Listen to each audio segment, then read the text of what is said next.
안녕하세요. 명태 김 부장의 재취업 분투기라고 하는 뉴스가 있어서 이걸 좀 소개시켜 드릴까 합니다. 재취업 시장에서 경쟁이 치열해지고 있고 은퇴하고 난 이후에도 여전히 일을 희망하고 있는 사람들이 많다는 이야기입니다. 왜냐? 수명은 길어지고 가지고 있는 돈은 적고 어떤 식으로든 일을 해서 생활비를 마련하려는 사람들이 많다는 겁니다. 어쩌면 베이비 부모 세대들이 대거 은퇴하면서 양질의 일자리들은 나오게 되는데 기업들이 그 양질의 일자리를 그대로 놔둘 리 없다라는 거죠. 중저임금의 일자리로 바꿔버릴 거다라고 보면 맞겠습니다. 게다가 성실하게 살아왔던 베이비 부모들이 기존에 받았던 월급의 반토막 혹은 3분의 1 토막이라도 충분히 일하려고 할 거기 때문에 어쩌면 인건비 경쟁이 좀 더 치열해질 수도 있겠다는 생각도 들었습니다. 확실한 건 노후가 불안하기 때문에 조금이라도 젊은 시절 어떤 식으로든 절약해서 돈을 좀 마련해 놓을 궁리를 해야 될 것 같습니다. 저는 저대로 여러분들은 여러분들대로 각자 현재 처지에 맞는 노후 대비를 해놔야 될 것 같다는 겁니다. 저도 후회가 많이 되고 과거를 생각하면 많은 안타까움들이 있습니다. 왜 그렇게 정신줄을 내려놓고 살았을까라는 후회가 많이 된다는 거죠. 근데 지금부터라도 아직 남아있는 기간을 좀 더 성실하게 착실히 살 생각을 하고 좀 차근차근 잘 준비해야 될 것 같습니다. 100세 시대에 고정수입이 없으면 걱정이라는 거죠. 언제든 빈곤해질 수 있고 언제든 저 아래로 하층민으로 전락할 수 있기 때문에 정신을 바짝 차리고 살아야 될 것 같습니다. 살아가면서 함부로 남을 믿어서도 안 되고 내 목숨 줄과 같은 돈을 남에게 건네려준 순간 그 돈은 내 돈이 아니라 그 사람의 돈이 될 가능성이 크다. 이렇게 보는 게 맞겠습니다. 제가 이제 유튜브 영상에서 여러 가지 얘기들을 하는데 어떤 분들이 저한테 그렇게 얘기합니다. 직장생활에 올인하고 아주 두려움을 가지고 착실하게 성실하게 저축만 하면서 살라고 얘기하는 건 너무 무미건조하고 뻔한 얘기다 라고 얘기합니다. 근데 그렇게 뻔하고 지루하고 답답해 보이지만 그렇게 살아야 최소한 중간 이상은 할 수 있다는 겁니다. 능력도 안 되는데 모험을 하고 도박을 했다가 다 날려버리면 그냥 하층민 되는 거죠. 다 날리고 빵이면 다행인데 빚을 5억 지고 10억을 지면 어떻게 됩니까? 자기 자신뿐만 아니라 가족들까지 전부 다 노예 신세로 전락할 수 있다는 겁니다. 매우 무서운 얘기입니다. 자식이 사업한다고 돈 왕창 대줬다가 집 담보로 해서 대출해가지고 대출금 줬는데 그 대출금 못 갚으니까 집이 날아가서 길거리로 나왔는 경우도 많더라는 겁니다. 절대로 함부로 사업병에 걸려있는 자식이나 아니면 아내나 남편에게 돈을 내주는 일, 특히나 빚을 내서 주는 일은 없어야 되겠다라는 겁니다. 어떤 식으로든 몸을 좀 더 움직여서 건강이 허락하는 한 좀 더 활동을 해서 내 노동으로 돈을 버는 게 좀 더 낫겠습니다. 그리고 어떤 식으로든 소비를 극도로 줄여서 아껴 나가야 된다는 거죠. 그렇지 않으면 중년이든 노년이든 언제든지 삶이 뒤집어질 수 있다는 이야기입니다.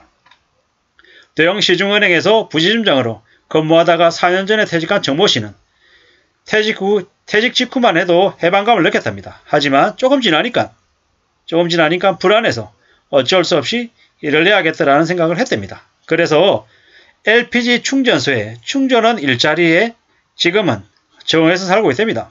하루 8시간 일하고 180만원 남짓 받지만 그래도 매월 일정한 금액이 손에 들어온다는 것 자체에 안도감을 느낀답니다.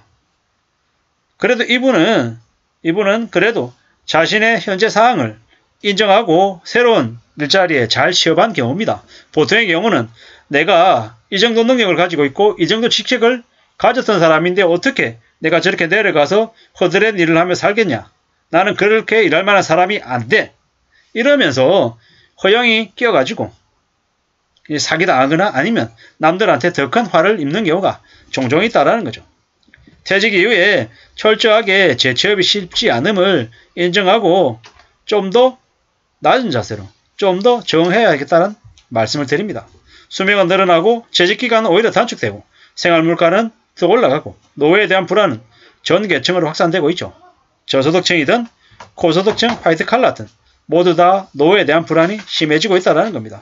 절대로 쉽지 않은 현실을 우리는 인정하며 살아야 된다는 거죠.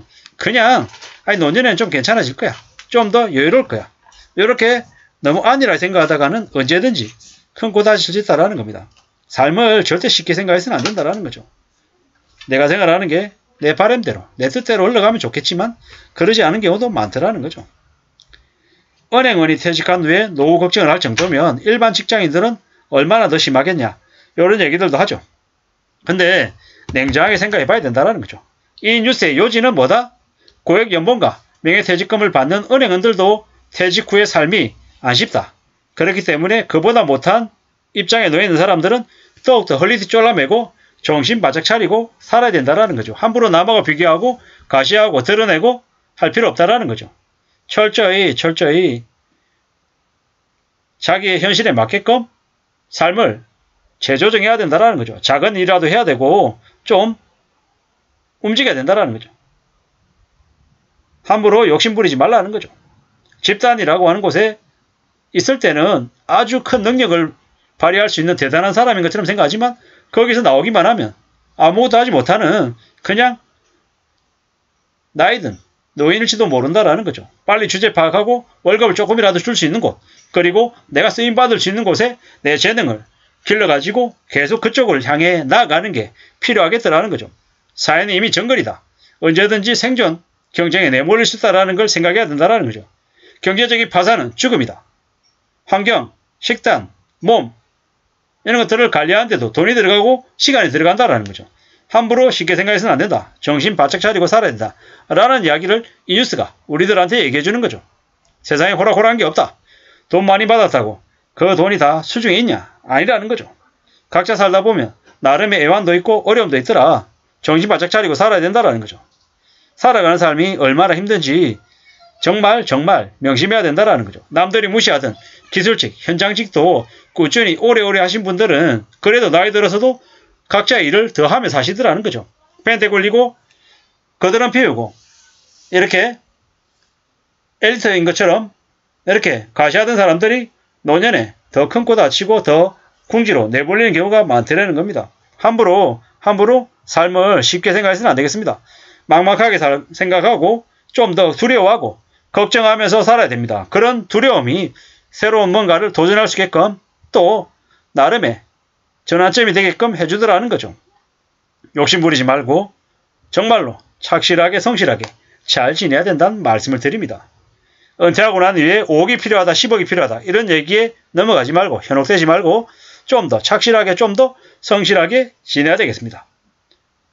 나이가 들어서는 돈을 무작정 많이 벌려고 하는 것보다 생활비를 적게 쓰려고 검소하게 살려고 하는 노력도 필요하겠더라는 겁니다. 함부로 욕심부리지 말고 정신 바짝 차리고 살아야 되겠다라는 생각이 들었습니다. 아무쪼록 여러분들에게도 조금이나마 도움이 됐으면 좋겠습니다. 감사합니다.